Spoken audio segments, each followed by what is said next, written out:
Acho que a gente pode fazer absolutamente de tudo se o motivo for bom. E nesse caso, o motivo era: eu devia para a agência.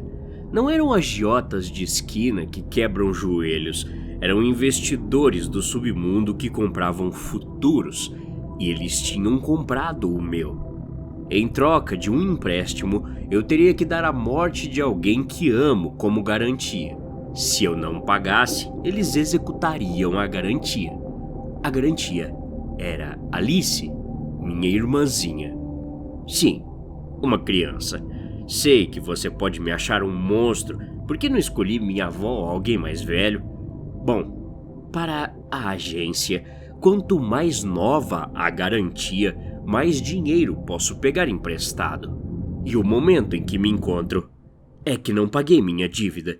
Se eu não arrumar o dinheiro, Alice será morta. Foi por isso que aceitei o convite cego.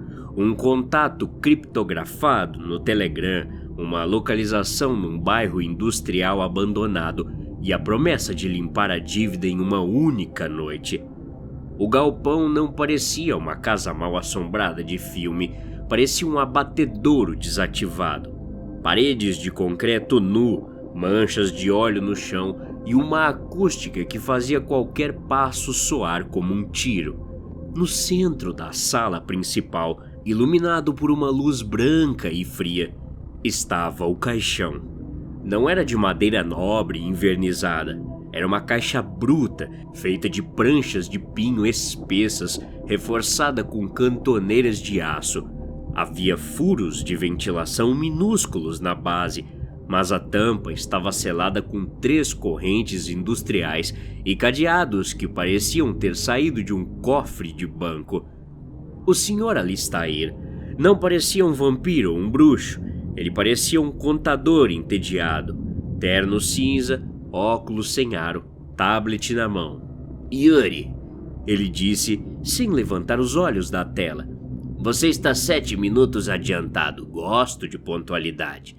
Demonstra desespero. O dinheiro tá aqui? Perguntei. Minha voz soou fraca naquele espaço vasto. Ele chutou uma maleta de alumínio aos seus pés. 1 milhão em espécie, em dólares. A cotação atual cobre sua dívida com juros e sobra para você desaparecer do mapa. A outra metade será transferida para uma conta offshore assim que o sol nascer às 6 da manhã. Olhei para o caixão. Ele tinha quase 2 metros de comprimento. E o que é isso? Tráfico de órgãos, animais exóticos? Perguntei. Alistair finalmente me olhou. Seus olhos eram opacos, desprovidos de qualquer brilho humano.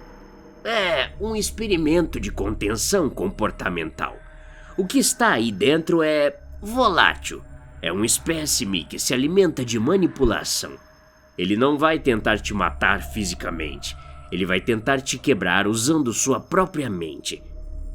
Ele caminhou até a porta de metal pesado, a única saída. As regras são simples, Yuri, mas são absolutas. Ele apontou para um quadro branco móvel onde 4 linhas estavam escritas com marcador preto permanente.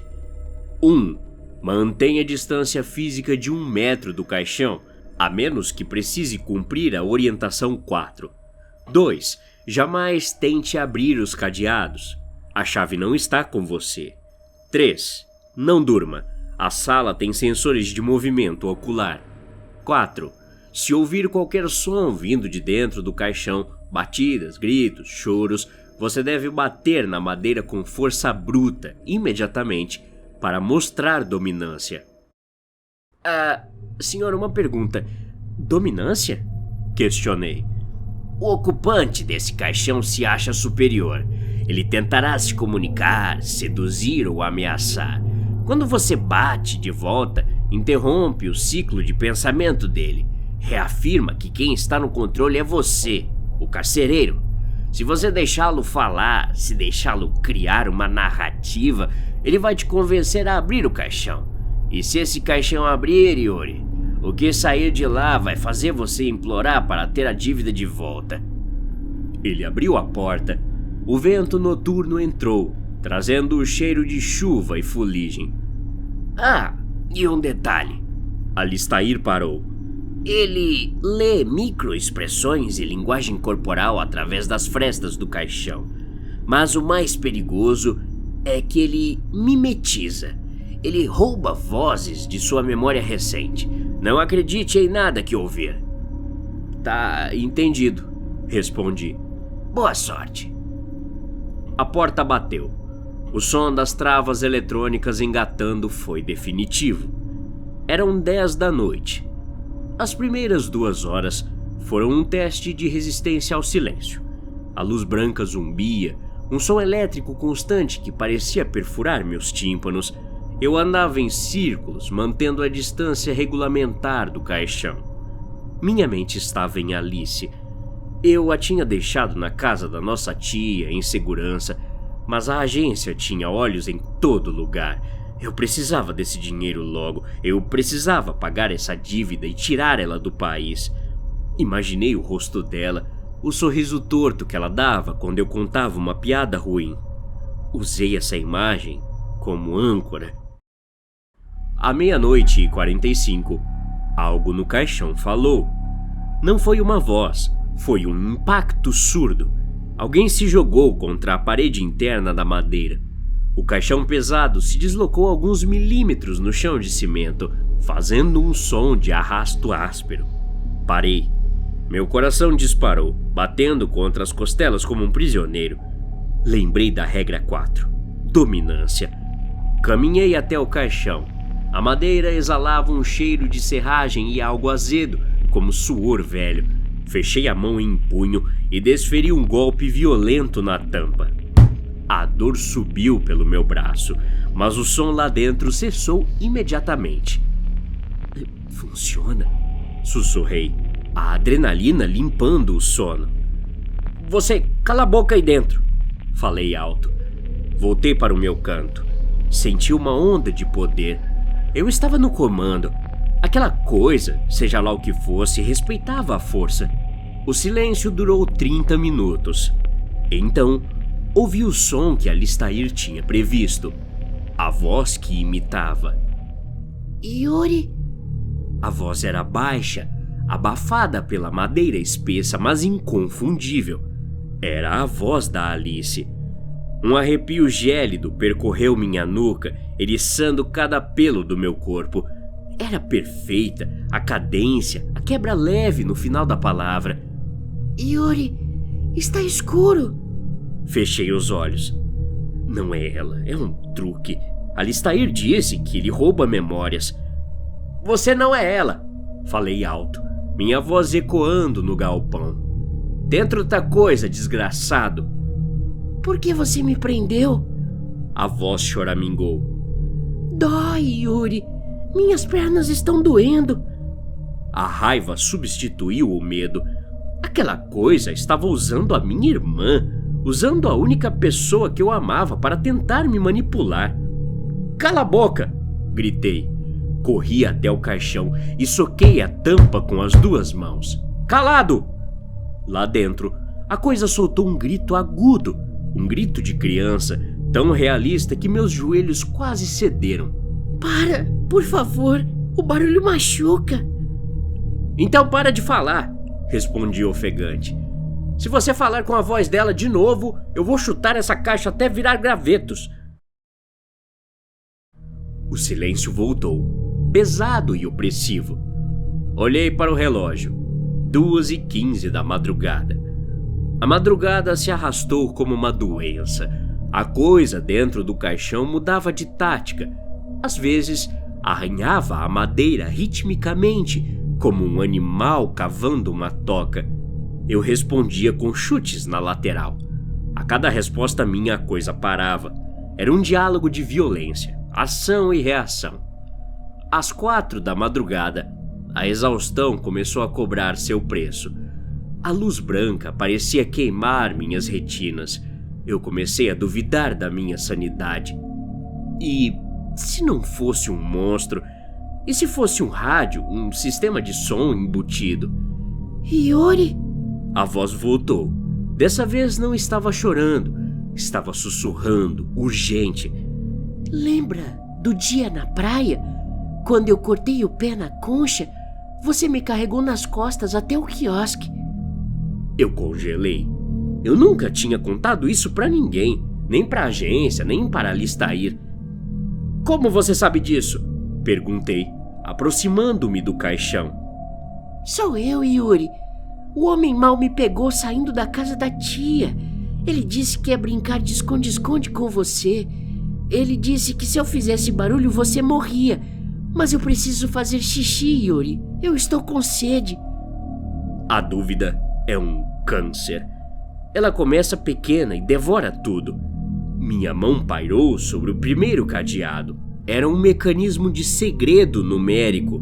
Tinha chave também, mas as correntes pareciam velhas. Se eu usasse a barra de ferro que segurava a porta do galpão, conseguiria abrir. Regra 2. Jamais tente abrir os cadeados. Mas e se Alistair fosse o sequestrador? E se o ocupante fosse Alice e o jogo fosse me fazer torturá-la psicologicamente? Alice? Encostei o ouvido na madeira fria. Tio Yuri? A voz tremeu. Ele disse que você ia me tirar daqui se eu ficasse quieta, mas você só me bate. Por que você está me batendo? Lágrimas quentes escorreram pelo meu rosto. Eu não sabia que era você. Abre, por favor. O ar está acabando, está ficando quente. Eu me afastei, procurando algo para quebrar o cadeado. Meus olhos varreram o galpão. Havia um extintor de incêndio na parede oposta. Corri até lá. O peso do cilindro vermelho era reconfortante. Eu ia tirar ela de lá. Eu ia matar o Alistair. Quando me virei com o extintor na mão, a luz do galpão piscou. Uma voz ecoou, não do caixão, mas de alto-falantes invisíveis no teto. Era a voz de Alistair. Atenção, Yuri. Detectamos um pico de empatia. Lembre-se, ele mimetiza. Ele acessa memórias latentes através de feromônios. Ele está lendo você agora mesmo. Se você abrir essa caixa, você morre.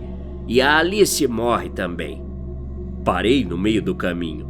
Mas ele sabe sobre a praia, gritei para o teto. Como ele sabe sobre a praia? Tecnologia de vigilância neural, Yuri. Nós monitoramos você há meses para selecionar o candidato ideal. Sabemos tudo. A praia, a cicatriz no joelho dela, o nome do ursinho de pelúcia. O ocupante usa esses dados. Não caia no truque. O caixão começou a tremer violentamente. Não escuta ele! A voz de Alice gritou, distorcida agora, mais grave, quase inumana. Abre essa merda agora! A distorção, a agressividade. Alice nunca falaria palavrão. Alice era doce. A dúvida recuou.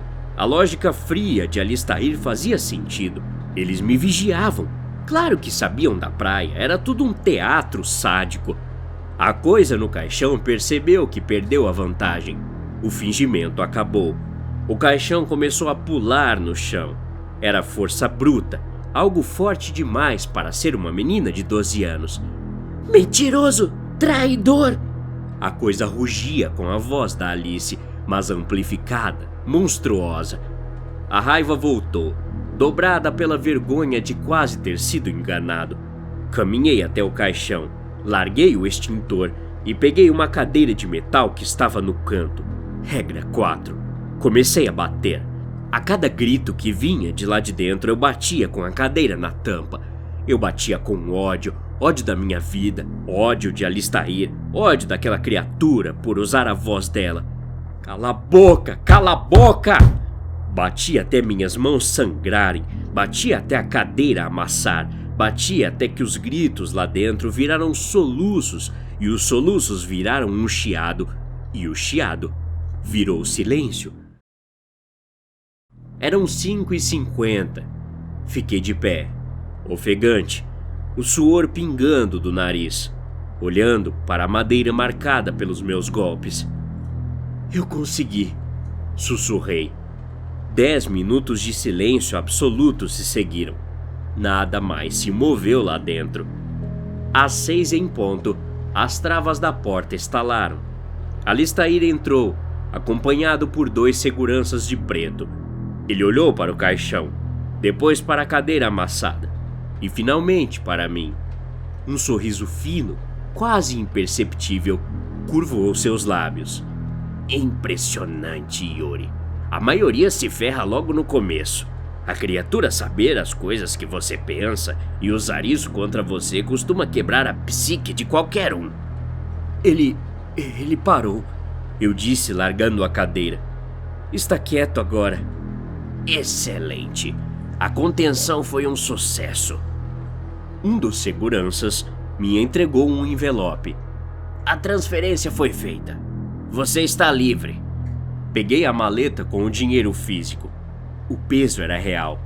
A liberdade era real. O que vocês vão fazer com isso? Apontei para o caixão. Incineração, Alistair disse, verificando o relógio. É muito perigoso para manter existindo. Vamos queimar. Vai, Yuri. Sua irmã está esperando. A menção dela me fez correr. Saí do galpão para a manhã cinzenta. O ar nunca pareceu tão doce. Entrei no meu carro velho, joguei a maleta no banco do passageiro e arranquei cantando o pneu. Dirigi como um louco até a casa da minha tia. Eu ia pegar Alice, ir para o aeroporto e nunca mais olhar para trás. Eu ia comprar sorvete para ela, ia pedir desculpas por ter me metido com gente ruim. Cheguei na casa. O portão estava aberto. Entrei correndo. Tia Marta? Alice? Minha tia apareceu na sala. Os olhos vermelhos, inchados de chorar. Havia policiais na cozinha. Yuri, ela soluçou ao me ver. Onde você estava? Eu te liguei a noite toda. O que houve? Cadê Alice? Eu tenho dinheiro, tia. Acabou. Ela me olhou com uma confusão dolorosa. Dinheiro? Yuri, a Alice sumiu ontem à tarde. Um carro preto. Eles a levaram na esquina da escola. O mundo parou. O som ambiente sumiu, substituído por um zumbido agudo. Não, recuei. Não, ela está segura. Eu paguei. Eles disseram que era só um trabalho. Meu celular vibrou no bolso. Puxei o aparelho com as mãos trêmulas. Uma mensagem de um número desconhecido. Era um vídeo. O frame mostrava o interior de um caixão de madeira, iluminado por uma luz infravermelha granulada. Apertei o play. A imagem mostrava Alice, minha Alice. Ela estava encolhida dentro do caixão que eu vigiei. Ela estava usando o uniforme da escola, sujo e rasgado.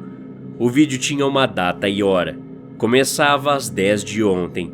No vídeo, ela chorava baixinho, batia na madeira. E então, o som de um trovão vinha de fora. O caixão tremia com o meu golpe. Alice gritava de susto, cobrindo a cabeça. Tem um monstro lá fora. Ela chorava para a câmera escondida no canto do caixão. Avancei o vídeo. 4 da madrugada. Ela estava rouca. Yuri, lembra da praia? Ela falava para a madeira, esperançosa. Sou eu, tio. No vídeo, ouvi minha própria voz abafada vindo de fora. Como você sabe disso? Tenta outra coisa, desgraçado. Vi o rosto da minha irmã se desfazer em terror absoluto. Ela não entendia por que eu estava com raiva. Ela não entendia por que eu não abria. Avancei para 5h45. Ela estava desesperada. O ar estava acabando. Ela batia com os pés, com as mãos, gritando meu nome. E eu vi, pela perspectiva de dentro, a tampa do caixão vibrar sob a violência dos meus golpes com a cadeira. Cala a boca! Minha voz rugia no vídeo. A cada golpe meu, a poeira caía nos vãos da madeira sobre o rosto dela. Ela tossia, engasgava, gritava. O pânico consumia o oxigênio restante muito mais rápido. Isso explicava por que sua voz mudou.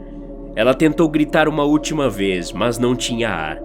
Alice olhou para a câmera, os olhos virando para cima. a boca aberta num ó silencioso de asfixia. Ela desmaiou às 5h52. Seu peito parou de subir às 5h58. O vídeo terminou com a tela preta e uma legenda simples em texto branco: dívida paga, contrato encerrado. O celular escorregou da minha mão e bateu no chão. A tela não quebrou, continuou brilhando. Olhei para as minhas mãos. Meus nós dos dedos ainda estavam em carne viva, sujos de sangue seco e lascas de madeira. Não eram feridas de batalha, eram marcas de um assassino.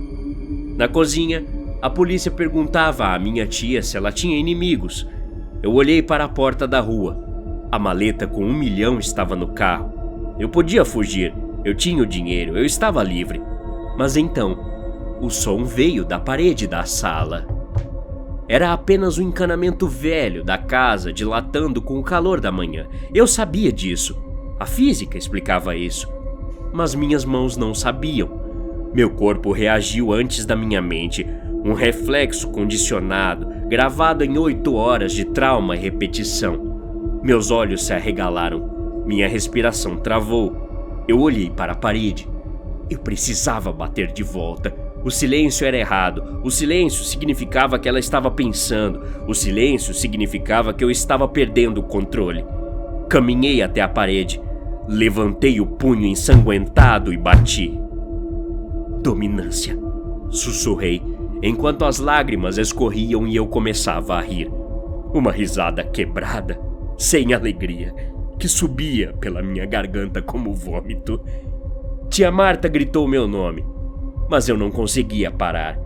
O encanamento estalou de novo. Eu bati de volta, mais forte, até o reboco da parede rachar e se misturar com meu sangue.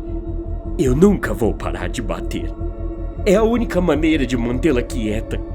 É a única maneira de fingir que ela ainda está viva lá dentro, apenas esperando que eu a deixe sair. Até a próxima. Obrigado.